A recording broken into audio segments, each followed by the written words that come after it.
نعبدہ و نصلی علی رسولہ کریم اما بعد فاعوذ باللہ من الشیطان الرجیم بسم اللہ الرحمن الرحیم۔ مجھے آج جس موضوع پر لب کشائی کرنے کا موقع ملا ہے وہ ہے بیٹی۔ معزز اساتذہ کرام اور میرے ہم عزیز ساتھیوں، السلام علیکم ورحمۃ اللہ وبرکاتہ۔ بیٹیاں سب کے مقدر میں کہاں ہوتی ہیں؟ بیٹیاں سب کے مقدر میں کہاں ہوتی ہیں؟ گر جو خدا کو پسند آ جائے وہاں ہوتی ہیں، گر جو خدا کو پسند آ جائے وہاں ہوتی ہیں۔ بیٹی ایک عورت کا روپ ہوتی ہے، بیٹی ایک عورت کا روپ ہوتی ہے، بیٹی ایک عورت کا روپ ہوتی ہے۔ یہ بیٹی عالم انسانیت کی لمبردار ہوتی ہے، یہ بیٹی عالم انسانیت کی لمبردار ہوتی ہے۔ وجود انسان کی بنیاد ہوتی ہے، وجود انسان کی بنیاد ہوتی ہے، تصویر کائنات کا نشان ہوتی ہے، کسی معاشرے کی پہچان ہوتی ہے، کسی معاشرے کی پہچان ہوتی ہے۔ جناب علی، جب بیٹی دنیا میں تشریف لاتی ہے، جب بیٹی دنیا میں تشریف لاتی ہے تو والدین کے باعث رحمت ہوتی ہے، والدین کے لیے باعث رحمت ہوتی ہے۔ بیوی کی صورت ہوتی ہے، بیوی کی صورت ہوتی ہے تو اطاعت کی وجہ سے جنتی ہوتی ہے، تو اطاعت کی وجہ سے جنتی ہوتی ہے۔ لیکن جب ماں کے مقام پر پہنچتی ہے، لیکن جب ماں کے مقام پر پہنچتی ہے تو جنت اس کے قدموں تلے ہوتی ہے، کہ جنت اس کے قدموں تلے ہوتی ہے۔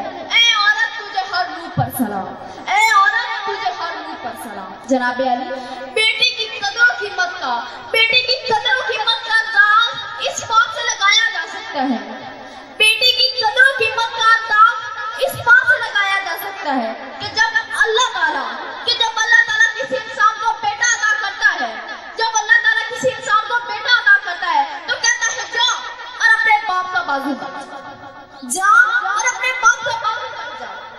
لیکن جب بیٹی عطا کرتا ہے، لیکن جب بیٹی عطا کرتا ہے تو کہتا ہے کہ آج سے میں تیرے باپ کا بازو، کہ آج سے میں تیرے باپ کا بازو۔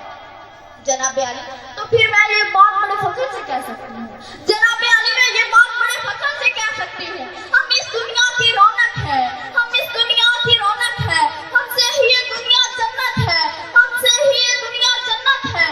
ہم مائیں، ہم بہنیں، ہم بیٹیاں، ہم مائیں، ہم بہنیں، ہم بیٹیاں۔ وجود زنگ سے ہے تصویر کائنات میں زنگ، وجود زنگ سے ہے تصویر کائنات کا زنگ، اسی کے ساتھ سے ہے زندگی کا سوگر۔ جناب علی، ایک مرتبہ حضرت موسیٰ رضی اللہ تعالیٰ عنہ نے اللہ تعالیٰ سے پوچھا، ایک مرتبہ حضرت موسیٰ علیہ السلام نے اللہ تعالیٰ سے پوچھا، اے میرے پروردگار، اے میرے پروردگار، جب تو کسی کو بیٹی عطا کرتا ہے، اے میرے پروردگار، جب تو اپنے بندے سے راضی ہوتا ہے تو اسے کیا عطا کرتا ہے؟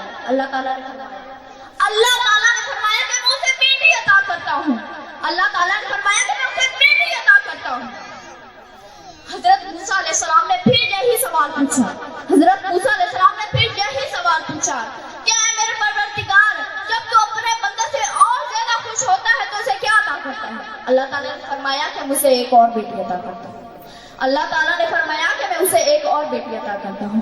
تو پھر ان بیٹیوں کی اچھی پرورش کرنے پر، تو ان بیٹیوں کی اچھی پرورش کرنے پر انسان کو جنت کی خوشخبری دی گئی۔ سبحان اللہ۔